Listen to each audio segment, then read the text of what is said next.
Prosseguindo, a partir da página 124 do texto de René Latourelle, o tema da revelação nos Santos Padres, nós temos então: o Verbo revestiu-se com a forma de escravo para instruir o homem por exemplos e ensinamentos. Texto de Principiis, livro 4º, seção 4ª, 5º parágrafo. A carne é um instrumento privilegiado que lhe permite ser ouvido como nosso mestre e ser visto como nosso modelo. De Principiis, livro 3, 5ª seção, 5º parágrafo. Contra Celso, livro 2, sentença de número 11, a sentença 16, a 40ª e a 44ª. Como Salvador, o Cristo é o enviado do Pai, que vem tomar pela mão os que estavam fora de Deus e trazê-los de volta ao caminho divino. Comentários ao Evangelho de João, no livro 32, na terceira seção. Ele indica o caminho da salvação. Vem instruir e educar o homem. De Principiis, primeiro livro, terceira seção, 8º parágrafo. À educação do Antigo Testamento sucedem os ensinamentos mais altos do Cristo. De Principiis, terceiro livro, sexta seção, 8º parágrafo, que nos deu dogmas salutares. Quarto livro de Principiis, primeira seção. Por sua doutrina, o Cristo é a luz do mundo. Homilia sobre o Levítico, capítulo 13, segunda seção. Homilia sobre o Gênesis, capítulo 1, quinta seção. E contra Celso, livro 8º, a 8ª sentença, 5º parágrafo, a 6ª e o parágrafo 79. É o mestre único, o didáscalos dos mistérios divinos.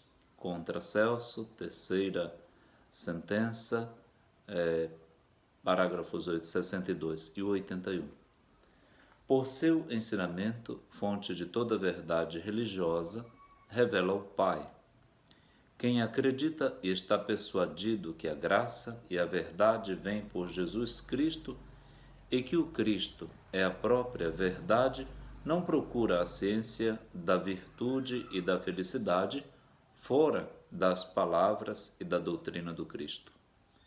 O Cristo, porém, falou também por Moisés e pelos profetas, e depois de sua ascensão continua a falar pelos apóstolos.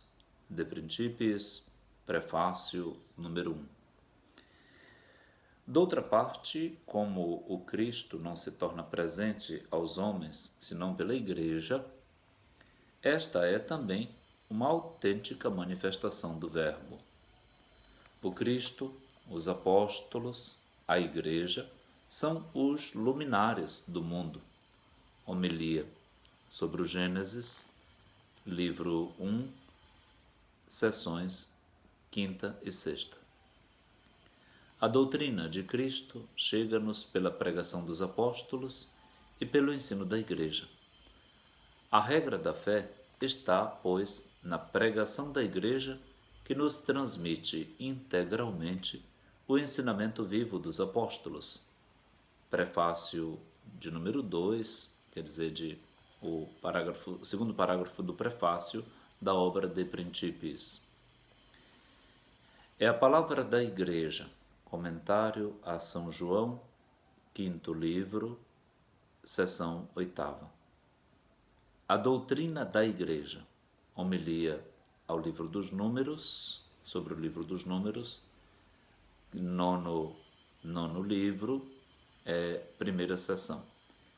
É igualmente a Escritura que contém esse ensinamento.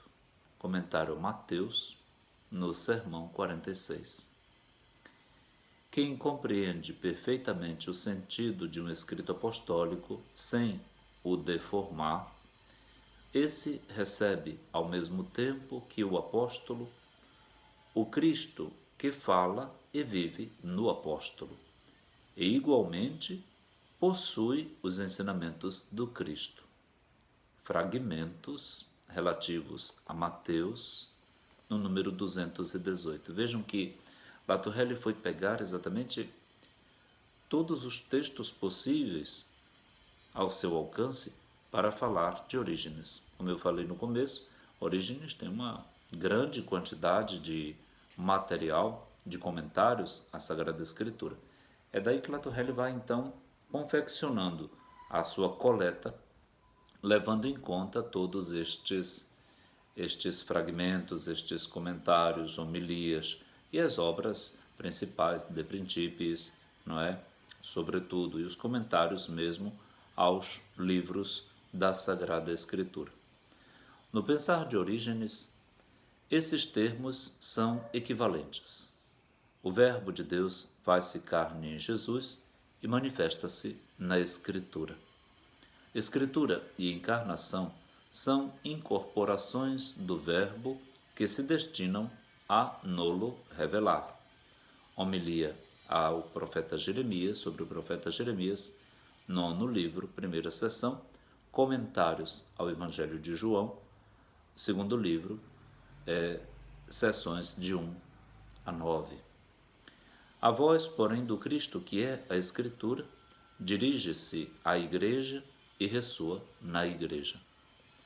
A voz de Cristo, que é a Escritura, dirige-se à Igreja e ressoa nela.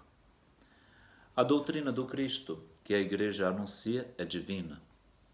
É acompanhada pela graça, necessária para que se possa ouvir e aprender o sentido dos mistérios.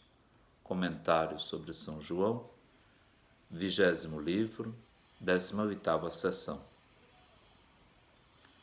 O homem não se voltará para Deus se ele mesmo não lhe tocasse a alma. Não voltaria para Deus se Deus mesmo não tocasse a alma humana. Contra Celso, primeira sentença, parágrafo 9.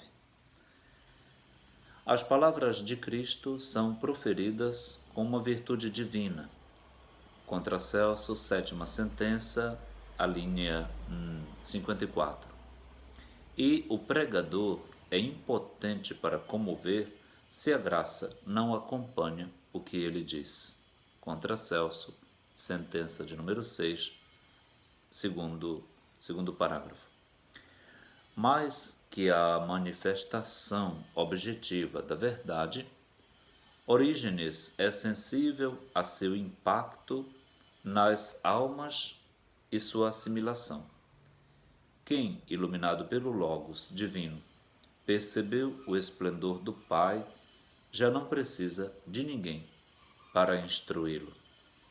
Comentários, primeiro livro, no parágrafo 24.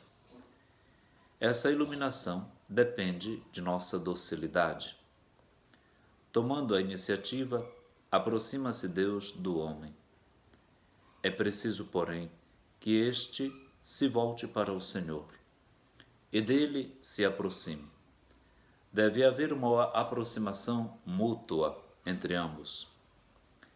E Orígenes insiste: o Cristo envia sua luz a nossos espíritos, mas não haverá iluminação se a nossa cegueira se opõe. Homilia sobre o Gênesis, primeiro livro, 7ª seção. Quanto mais nos aproximarmos do Cristo, tanto mais recebemos de sua luz. Aos que se abrem ao Logos, este confia os segredos do Pai. E essa palavra toma várias formas em seus corações, segundo as capacidades e necessidades de cada um. Homilia ao Gênesis, primeiro livro, seção 8ª. Faz-se Cristo ao mesmo tempo médico, pastor, rei, vinha, pão, cordeiro, profeta. Sua revelação, como sabedoria e vida, está reservada aos perfeitos. Comentários a São João, livro 1, seções 22 e 23. Esclarecidos de forma particular. Contra Celso, terceira sentença, e número 60, parágrafo 60. Então vejam que aqui Latourelle vai confeccionando o comentário, indicando que toda a centralidade da atividade de Cristo é de magistério, de ensino. Uma luz que nasce, que vem do ensinar, do didáscalon, do magistério de Cristo. Então, ele é o divino didáscalos, o divino instrutor, de forma que o que a humanidade permite, o que a humanidade permite na sua liberdade, acaba por tornar-se nela, em cada um que crê e que se abre à luz, não é, que vem dele, da sua graça, da sua palavra, assume a forma Christi, a forma de Cristo na pessoa.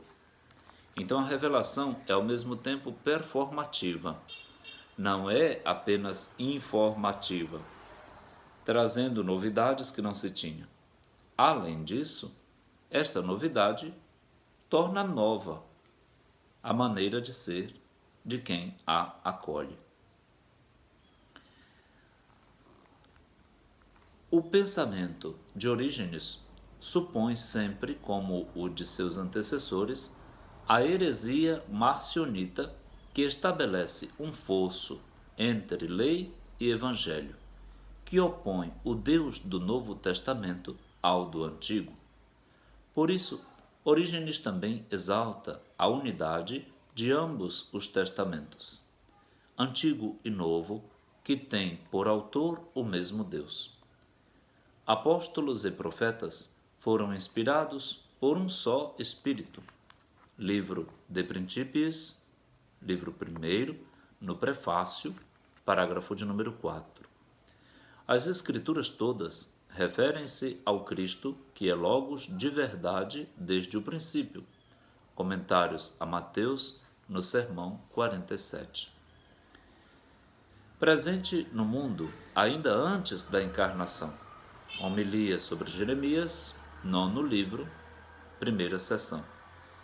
Ele é que se manifesta nas teofanias do Antigo Testamento, diretamente ou por intermédio de um anjo.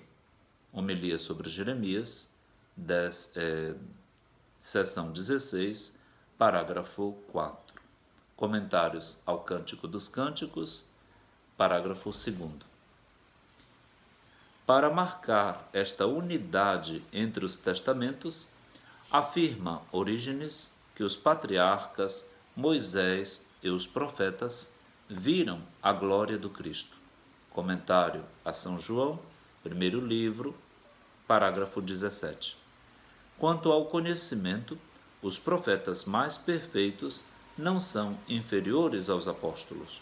Comentários a São João, livro 6, parágrafo 3. Os santos do Antigo Testamento receberam do Cristo o seu conhecimento, pois o Verbo os instrui antes mesmo de se encarnar. Comentários a São João, livro 6, parágrafo ou seção 4ª. Os profetas, como os apóstolos, testemunharam em favor de Cristo, pois o compreenderam e o anunciaram. Os profetas compreenderam e anunciaram Cristo Jesus por antecipação. Comentários a São João, 2º livro, seção 34. Moisés, Isaías, Ezequiel tiveram consciência dos mistérios expressos em seus escritos. Comentário sobre João, livro 6, seção 4ª. Ou seja, os apóstolos não foram mais sábios que os pais, que Moisés ou os profetas. Comentários sobre São João, livro 6, quinta seção. A vinda de Cristo não trouxe uma verdade nova, mas apenas a manifestação de verdades já conhecidas. Comentários a São João, livro 6, quarta seção. Os mistérios que os profetas conheceram, os apóstolos viram-nos realizados e cumpridos.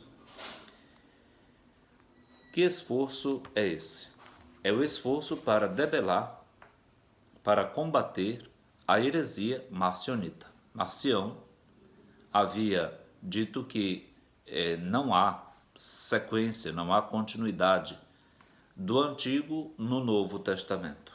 São dois momentos que não têm relação um com o outro. O que vale mesmo é o Novo Testamento para Marcião. Como a heresia é sempre uma verdade pela metade, ou uma mentira pela metade, não é? Marcião, então, opôs a unidade da revelação à própria verdade da revelação. Os dois testamentos compõem uma única peça. O que um propõe, o outro realiza. O que num indica, no outro se encontra. Ou seja, não há modo de dizer que o que os profetas falaram, os apóstolos não o intuíram, ou não o compreenderam, ou não o realizaram.